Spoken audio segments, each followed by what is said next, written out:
Pemirsa, bangunan SD Negeri Kombi di Minahasa mulai rapuh dan mengancam keberadaan para siswa dan guru setempat. Kepala sekolah berharap adanya perbaikan dilakukan dengan segera, mengingat pertemuan tatap muka sudah mulai dilaksanakan. Tidak layak, lantai saja, orang belum pakai tehel, itu berapa kelas. Sementara dinding masih dinding pitate yang dilapis dengan beton. Yang di samping juga situ agak yang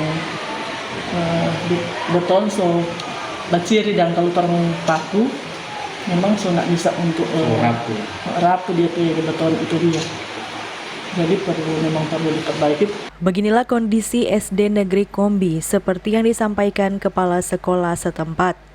Tak hanya resah karena kondisi bangunan yang mulai rapuh, ia juga merasa prihatin dengan para siswa karena ruangan kelas yang tak memiliki sirkulasi udara.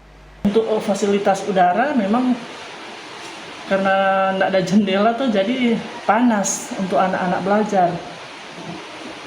Pihaknya mengaku telah berkoordinasi dengan instansi terkait untuk perbaikan sekolah dan berharap untuk realisasinya bisa dilaksanakan dengan segera.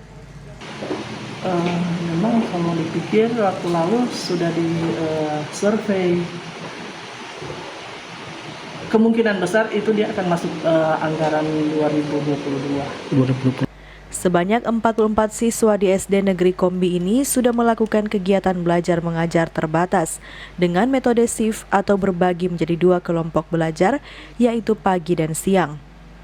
Queen Simatau melaporkan untuk Kawan Nua TV.